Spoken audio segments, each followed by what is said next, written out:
Hi, everybody. I'm Martha Sielman. I'm the Executive Director of Studio Art Quilt Associates. We tend to go by our acronym SAQA or SAQA. We are one of the 4 organizations who put on Textile Talks for you every week, along with Surface Design Association, the Quilt Alliance, and the International Quilt Museum. Today, we are really excited that we're going to be able to share with you artwork from one of our current traveling exhibitions, Color in Context Blue. And if you've been following SAQA or SAQA Art on any social media channel, you'll know that we are at the tail end of our annual fundraiser, the benefit auction. We're almost at our goal. We just need to sell 7 more pieces to reach our goal for this year. And the reason that we have the auction is because it provides the funding that SAQA needs in order to be able to produce exhibitions like Color in Context Blue. If you haven't had a chance, do go to SAQA.com/auction and take a look at the pieces that are still available for purchase. So today, the first thing we're going to do is share with you a slideshow of the entire exhibition. And if you would like to learn more about the pieces in the exhibition or to purchase a copy of the catalog, you can do that at SAQA.com. If you go to SAQA.com/blue, you'll be able to see the pieces and read the artist statements that go along with it. After the slideshow, we'll hear from 3 of the artists whose work is in this exhibition: Rhoda Bennett, Stefanie Neuner, and Jennifer Solon. And then at the end, we'll share this slideshow with you one more time so you can see what it's been like to be just surrounded by blue. So here's the slideshow.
The installation shots that were at the end of the slideshow are from its premiere, which was in Carrefour in France last month. And both Stefanie Neuner and Jennifer Solon were lucky enough to be there. And Jennifer said that everybody kept coming up to her and saying, "It's très bleu. It's very blue." And since, as somebody else posted in the chat, I am a big fan of the color blue. I'm wearing my blue top today. For me, it's been really fun to work on this exhibition. So now you're going to hear from 3 of the artists who have work in blue about the inspiration and how they made their piece. And we're going to start with Rhoda Bennett. So Rhoda, welcome, and I'll let you get started. Hi, everyone. Today, I'm going to share with you about the process I used to make this quilt. I'm going to talk about my inspiration, the techniques I used, and the process. But first, let me show you my studio.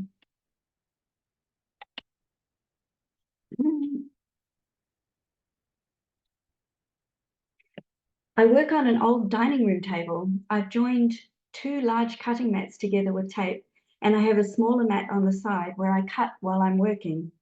All my fabric is stored by color in plastic containers under the tables. So my inspiration usually comes from nature walks. I live on the edge of a UNESCO geopark with amazing rock formations. I took this photo one summer morning in an area where some trees had recently been cut. I loved the light, the immense rocks, and the strong diagonal line running through the image. I was interested in how small the person was within the landscape. So after choosing the image, the first thing I did was to change the colors using software. This highlighted the different blue tones. Then I printed off the image and divided it into sections to create reference points to assist with transferring the main features onto a piece of backing fabric.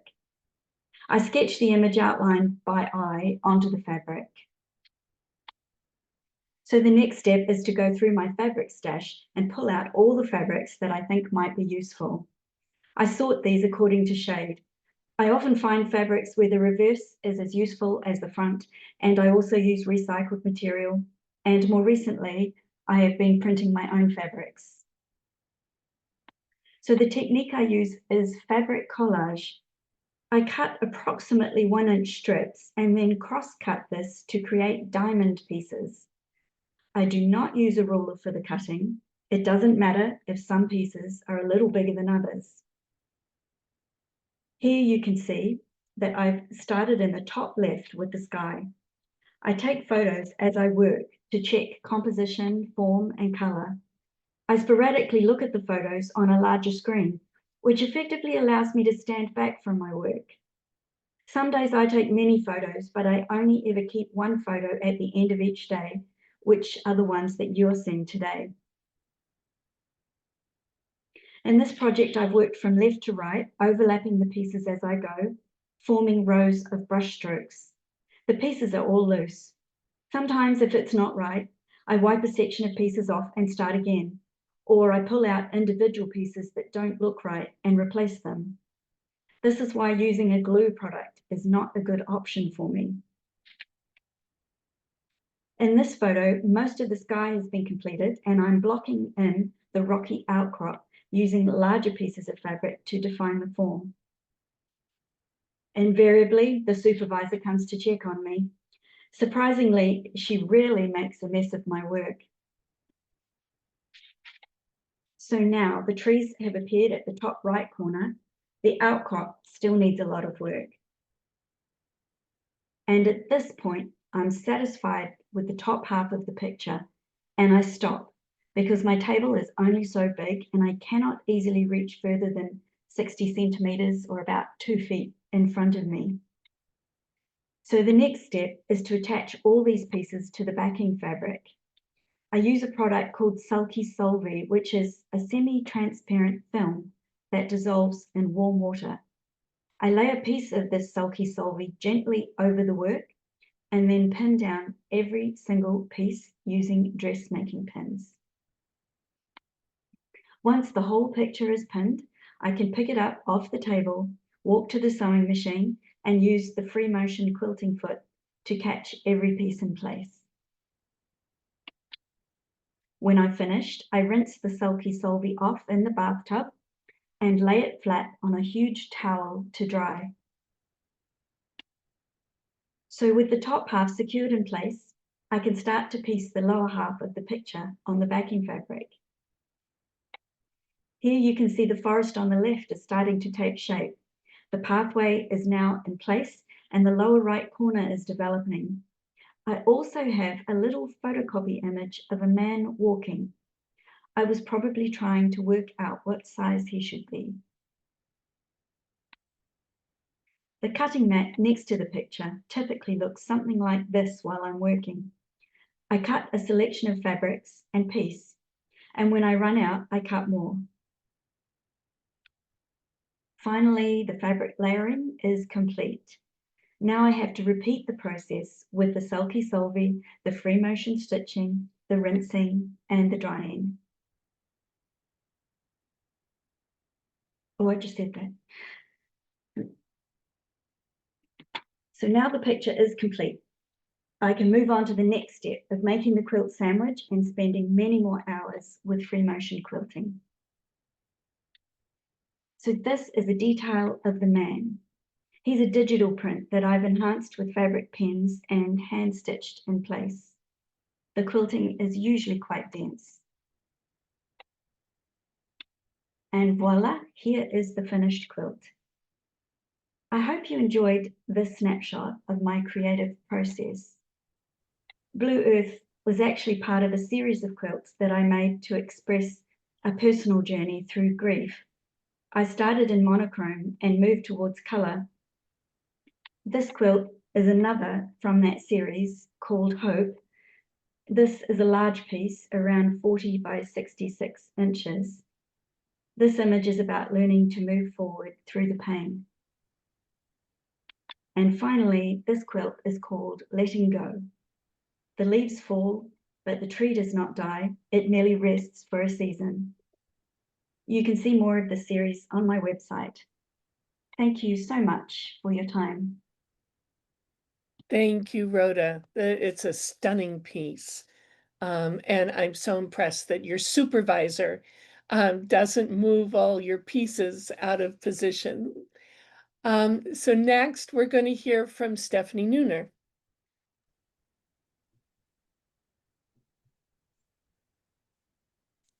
Hi, I'm gonna go ahead and share my screen now. Okay. All right. So welcome from Charleston, South Carolina. It's actually Summerville. It's a small suburb right outside of Charleston. I'm so happy to be here. Thank you so much, SAQA, for inviting me. So my quilts are about my son with my profoundly autistic son, and he is in the red on this image. This image was actually made for a solo show that I had in 2023. And I've never actually cut a quilt before, which I've seen, and people have gotten fabulous results of cutting up old quilts. But I cut this up in Photoshop and digitally enhanced multiple quilts. When I started looking over this, I really loved the blue here. And it gave me the idea of what if everybody was actually on the same quilt instead of it being a digital image. So I'm going to kind of go into that with you guys. I love this. This is my first time going to the show, so I had to scan in my guide. This is where blue was. I spent a few days in Paris with my mother-in-law, and then we ended up going to the show. It was just absolutely fabulous. This is me in front of the quilt. So I got a picture. And so you can see how all of these images are put together to form one quilt, which I really liked. The quilt pattern along the bottom is actually from a actual quilt pattern from Charleston, South Carolina. At the Quilt Museum, they pulled out this original topper, and it was beautiful fabrics, and the curator had on gloves, and they turned it over, and you could see where a child had practiced their handwriting. It's like colonial times, and had practiced their lettering. So I just fell in love with the appeal of this design on there. So this is hand-pieced free motion quilts.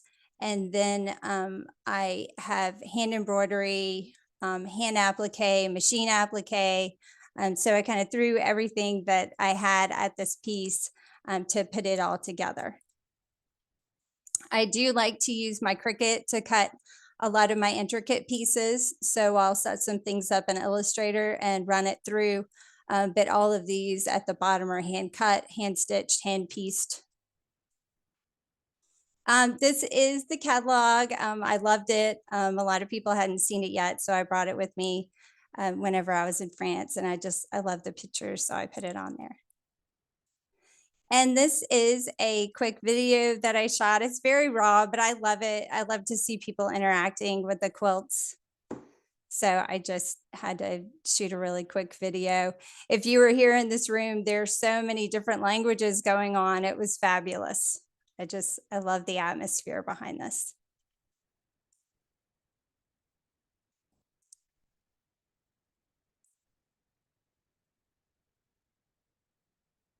Okay. Oh, excuse me, sorry. This is a quilt. It's called Action Jackson, and this is one of my friend's sons. And this is the inspiration for the color palette. So I love this piece, and I said, you know, I could do everyone in blue. This would be fabulous for the blue show. And so Action Jackson, instead of splattering paint, we have splattering of all kinds of couched, stitched embroidery threads. For my solo show, whenever the moms and I met in 2018, we started talking about giving our kids a voice. And this was way before any of the political things now. And so we started to think about what could we do? And I said, well, you know, I'm an artist, I'm an art teacher. I made a few quilts about my son. I'd like to make quilts of your kids. What do you think about that? And they were so receptive. And you can see this is the mom in front of her son. And if you scan the QR code, which we'll put these at the end for you guys, you can hear her story. You know, I just pretty much got them in front of their quilts, had some people videotape them, and they kind of told their take on autism and their journey. This is called Prescribed, and this is about trying to medicate or dose children with profound autism.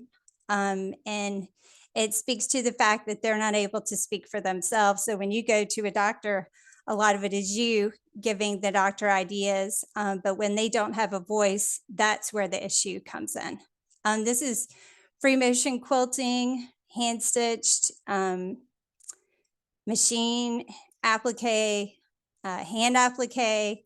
And I just love to draw on this fabric. So I literally just drew all over it with my sewing machine. And this is the mom and her story. And then this is me. So I have a painting beside my quilt.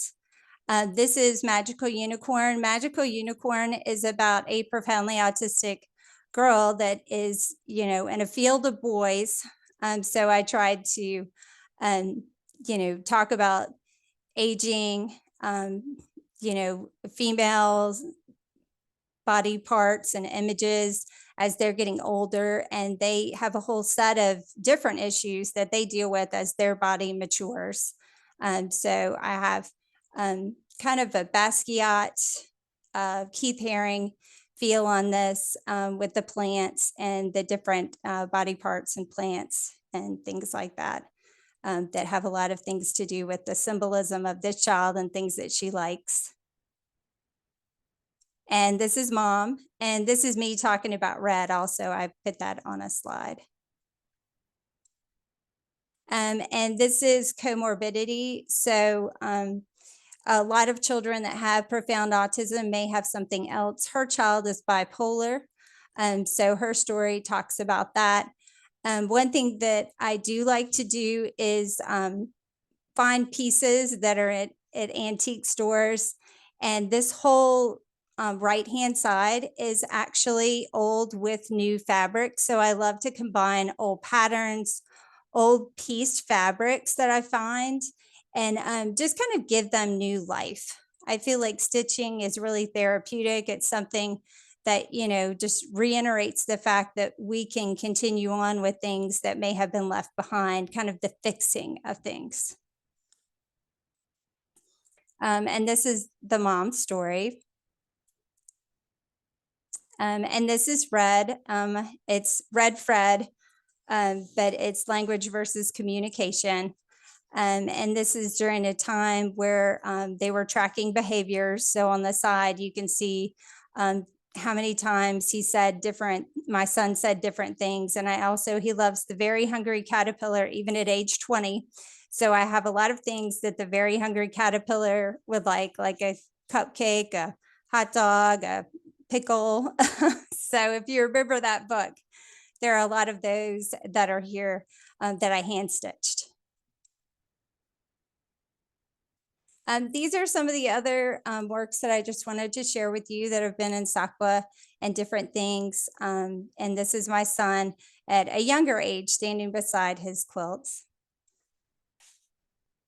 And then this is openings, and this has a lot of antique fabrics on it. And this is Quilt National. This is also a piece about just the journey, the squirrels that get in the way of life and profound autism. And this is my younger son. People always ask, do you have another child? So I needed to make him a quilt for a show. He was in Willy Wonka. And here are just a few more. And this is Sacred Threads. And then here is a painting with one of my first, or actually my first quilt one. And my son standing beside a crazy quilt that's about him. All right, thank you. Thanks, Stefanie. I'm sure we'll have a lot of questions in the Q&A part of this program. And if any of you have questions for either Rhoda or Stefanie or Jennifer coming up, please do put them in the Q&A box, which should be at the bottom of your screen. And we'll do questions after Jennifer's presentation. So Jennifer, tell us about the blue lobster. All right. Well, I'm going to be talking about my lobster, 1 in 2 million. And it was actually something that I wasn't going to make. I'm not actually drawn to the color blue for art or for wearing anything. I do love turquoise. But then I started thinking about making something in honor of my mom who had passed away, and her favorite color was blue. And I thought I could make something for her that was blue. She loved hydrangeas. So my first thought was that I could make something with a hydrangea. And I actually have included a piece from 2008 that I had made for her, which includes some free motion stippling, which I don't think I ever did again. So I thought about it, I had some ideas, and after about a week, I decided, you know what, this isn't really something that I'm really excited about. So I thought about maybe not doing anything, but a little voice inside me said, you know what else my mom really loved? Lobsters. Now, she didn't necessarily like blue lobsters, but lobsters were one of her favorite food. And I think at the time I had read some kind of news story about how a blue lobster was caught. And these are fairly rare, 1 in 2 million. But it's always interesting to see them because they're so beautiful with the coloring. And so I decided that I could probably make a lobster. So that was sort of my inspiration. And the first step is that I actually started sketching it out a little bit. I don't normally start from sketches, but in this particular case, I think just because a lobster has a lot of different parts, I thought it might be best to start with some sketches. And so here are some samples. And then I started gathering materials, which is probably my favorite stage of the process. So I actually used a lot of different fabrics to create a fabric base. And so this is a process that I have used for a lot of my quilts, but normally I use hand-dyed fabrics. And I think what was unusual with this one is I didn't have a lot of fabrics with me, so I used a lot of commercial fabrics. A lot of them I find at resale stores, Goodwill, things like that. I have some repurposed clothing in there, as well as some of my mother's favorite sheets.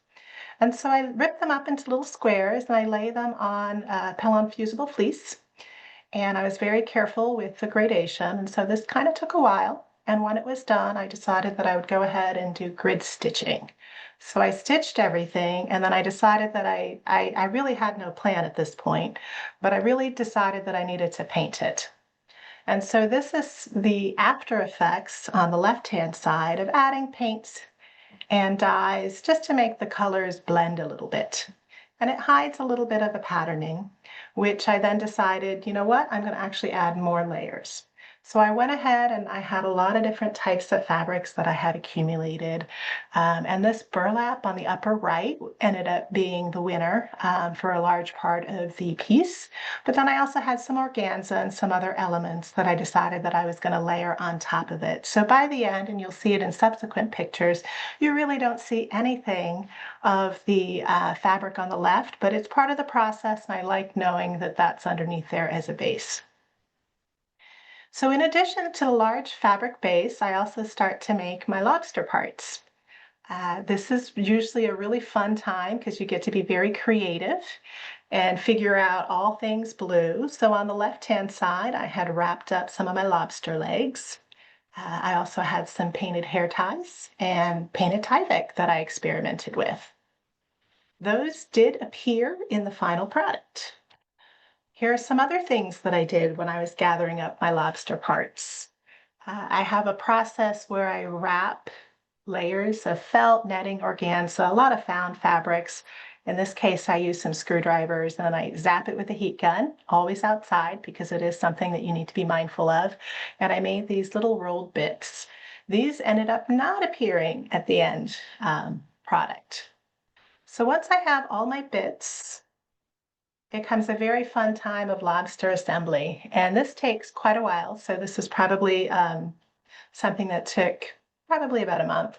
And it's deciding all the bits. While I did have sketches, I really don't have a plan. It kind of lets me decide how things are looking.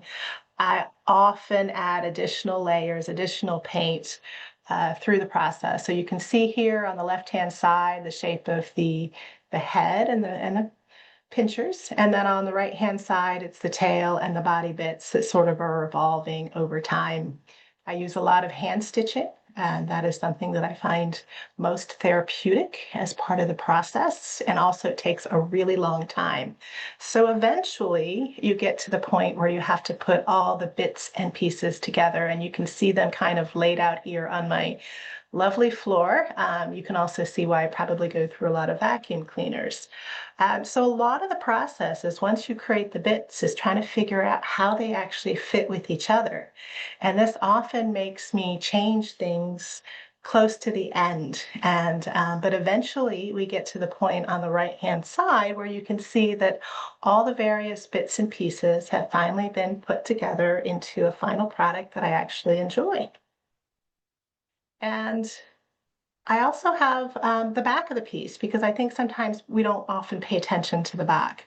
But on the back of this particular piece, you can see that I've integrated some things. My pieces being 3D are sometimes challenging to hang and to travel.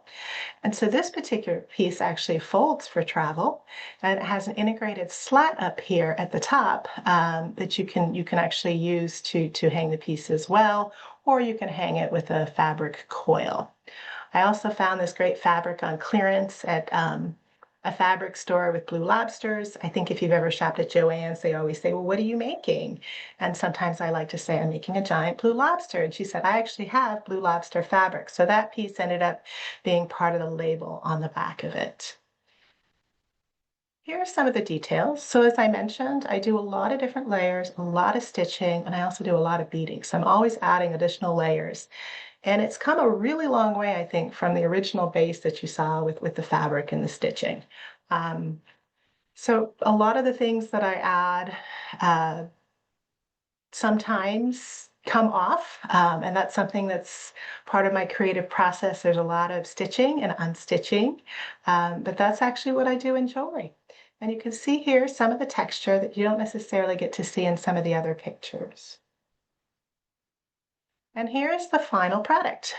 So you can see it's 78 inches, and I think you saw some pictures earlier that it is actually quite large. It's not my largest piece though. It does have a lot of detail, and if you look at the materials, you can kind of see all the different things that go into it. I probably forgot some things. I do like to use a lot of repurposed material or vintage things, so you can see that these are actually some wood spools that I had on hand. Now, I was lucky enough to see my lobster when I went to the premiere in Alsace, France. We heard a little bit from Stefanie, but I think it's really amazing to be able to see your artwork in an exhibition with all the other ones, see how they talk to each other, and to really see how people respond to it. So I was very happy that I was able to spend some time at the exhibition. If you're not familiar with Carrefour, it is something that's been going on for 30 years. So this was their 30th year. And they have an amazing setup of over 4 different villages, which you can see some examples here, and over 1,100 works. And I think what I really like about going to this particular show, that unlike Houston or QuiltCon or some of the other shows, is that everything is sort of displayed in the municipal buildings and churches. And so our particular exhibition, you can see the basketball hoop up there, is in the recreational building. And I just love the way that the towns kind of become overrun with quilts for this week-long period. You can see some of the other exhibitions. Here's one from Shinhee, which is in a church. And I love the ones that are in churches because it really changes the space and it makes you look at the art just a little bit different when it's in a church. And then here are some of the other examples of artwork that I came across in other buildings. You have to take shuttles to get to the other villages. So it is something that you get out into the community, which I really do love. We saw some of these pictures before, so these are some of my pictures when I was at the show, and I really loved seeing people interact, even in French. We did get, it's very blue. What is the theme? Blue. So it's very easy to describe the theme. But what I really loved is when they would bring the children by, and so they had so much fun looking at all the different artworks and just seeing them interact with it.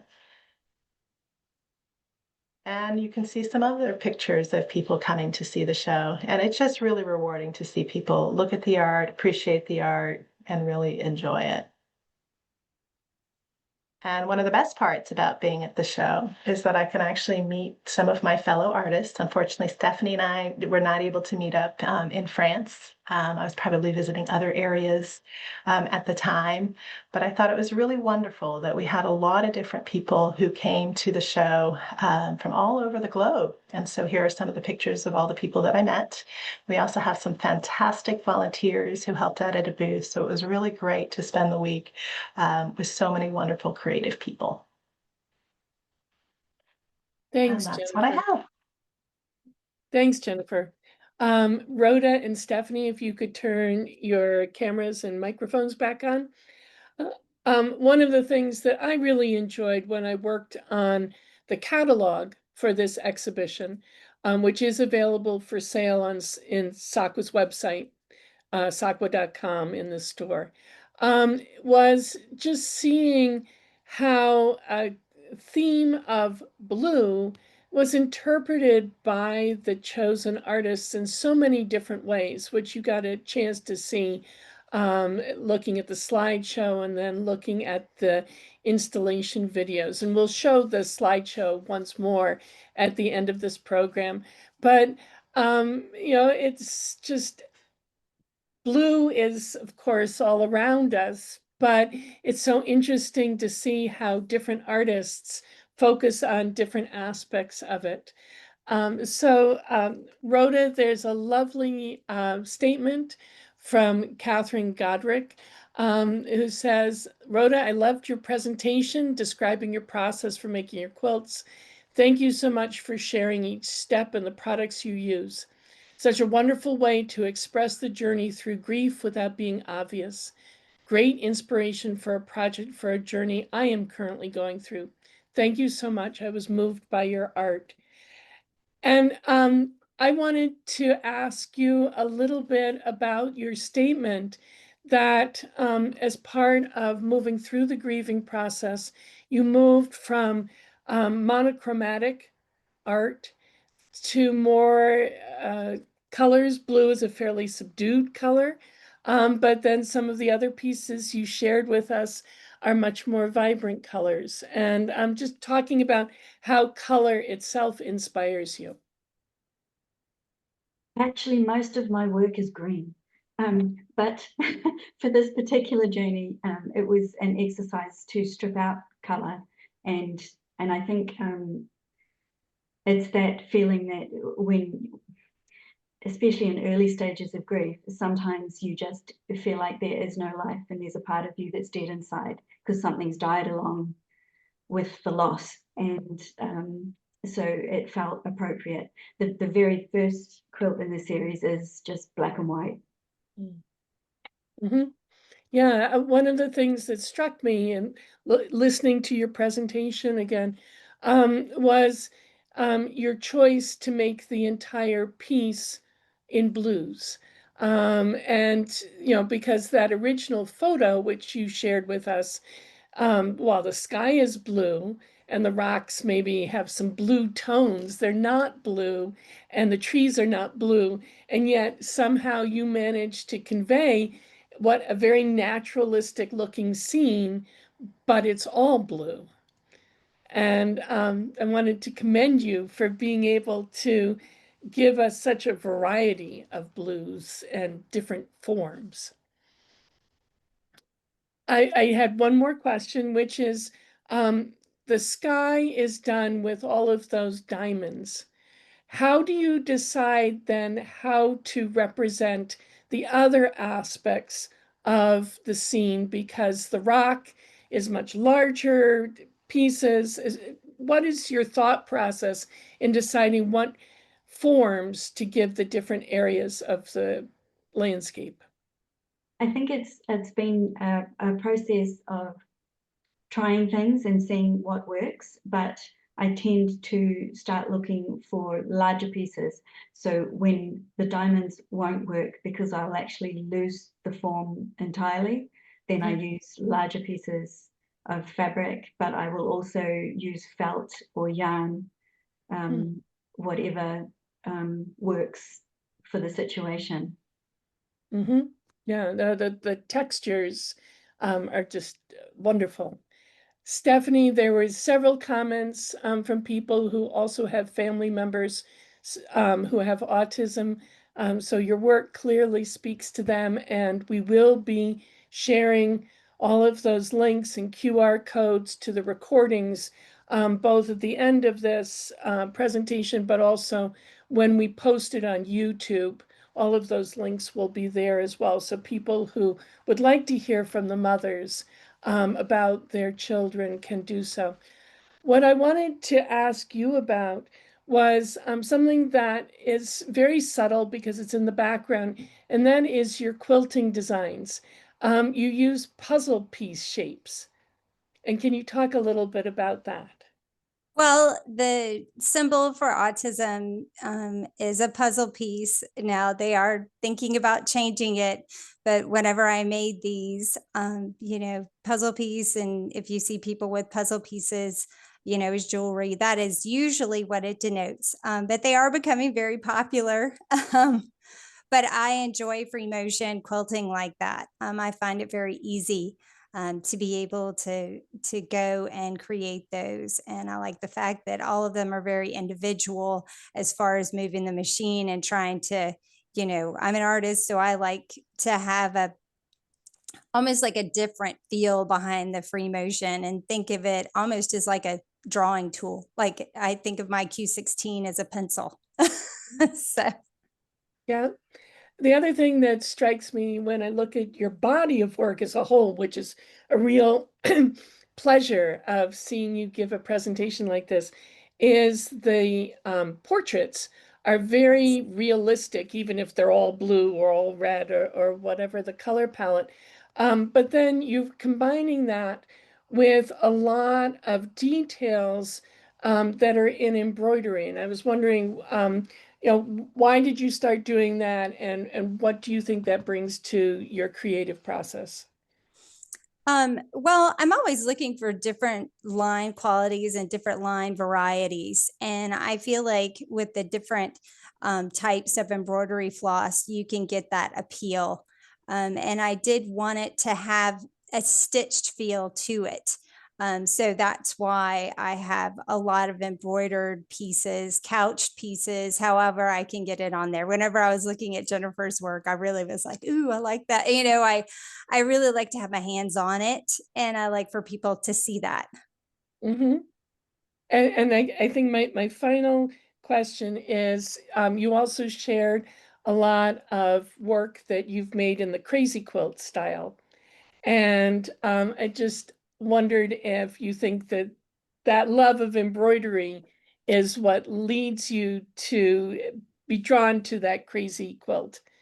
Oh, definitely. Mhm. Yes. And, whenever they started pulling out quilts at the Charleston Museum and showing us these old quilts with the gloves and everything, I was like, oh, just, I just love the fact that for centuries people have stitched, and I hope that that continues. And I think that the slow stitch is, you know, coming back in style. I mean, it's always been in style, but I really believe even with the kids that I teach in high school, they want to learn how to slow stitch and they want to learn how to draw and stitch. And I think that that's a fabulous storytelling mechanism along with quilting.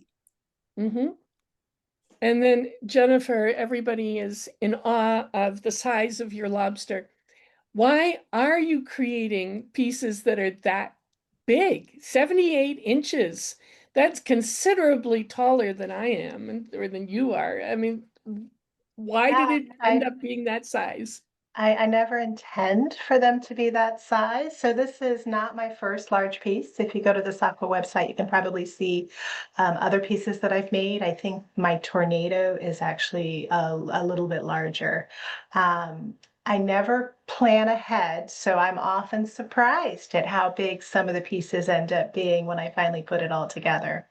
Um, I saw a question about the armature, and this is one that is actually one of my flatter pieces. So you can see that there's probably about 4 inches in depth.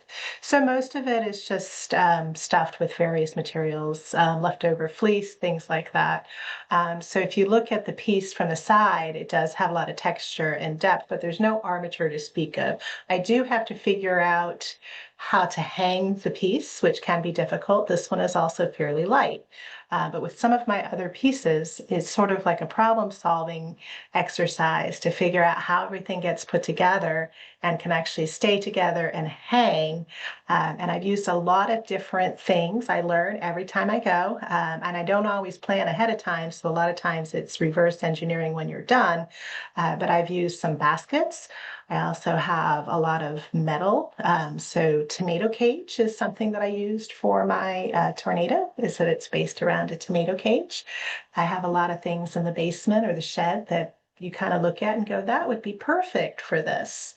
And this lobster is actually first in a series of ocean creatures. And so my second one was a turtle, which is actually life-size. Turtles can be rather large. That one I had to be a little bit more creative about the armature. And then I'm finishing up an octopus, which was very challenging from an armature standpoint because there were a lot of pieces. So it's a learning experience for sure. And no, every time I finish a piece, I say I'm never going to be doing something this large or this heavy again. And I haven't listened to myself. So who knows what the future will bring. Um, well, this leads me to my final question for each of you. Somebody posted saying, I've read that, Candace Shively, I've read that blue is the most readily accepted color for interior decorating by both men and women. Do you feel that blue is a safe color, and is that why it appealed to you? So Jennifer, I'll start with you. Well, as I mentioned, blue is a lovely color. It's not my favorite. And so it's actually very difficult for me to work in this particular color of blue. As I said, turquoise I love. So I don't see it as being a safe color. I think more of the earth tones are sort of where my safety is. So it was such a challenge, not only in working with it, but finding I had to buy new threads that were blue. I didn't have any blue in any of my supplies, and I think that was the challenge for me, for sure. Mm-hmm. And Rhoda, you said that you mostly like greens. So was the call for entry what made you think of doing a blue piece? I think it inspired me. I'd seen Luke Haynes' work, and also I went to the art gallery here and they had a couple of just blue pieces. And I thought, I think I can do this. I think that was the first time I'd done a landscape in monochrome. Mm-hmm. And Stefanie, you said that you had done these pieces in all different colors, but then this call made you think, well, maybe they could all be in blues. Right. Yes. So that's exactly what I thought. I said, oh, I'm excited about this challenge, Mm-hmm. and automatically started thinking about having all the children on the same quilt, not just cut in Photoshop, but to actually have them on one quilt.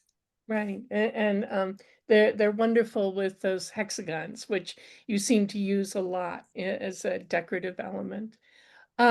We will be sharing again the full slideshow. If you would like to know more about some of the other pieces that are in the show, go to SAQA.com/blue and you can read the artist statements for the other pieces. Also, if you're interested, the catalog is available on the SAQA.com website. This exhibition will next be traveling, and I don't know how you pronounce it, to Brno in the Czech Republic in April. And we are in negotiations with several venues here in the United States. And as soon as those are locked down, we will have them up on the SAQA website. So please do keep checking back to see if it will be coming to a venue near you. It really is a wonderful experience to be surrounded by all that blue. So here's the slideshow, and thank you so much for joining us today.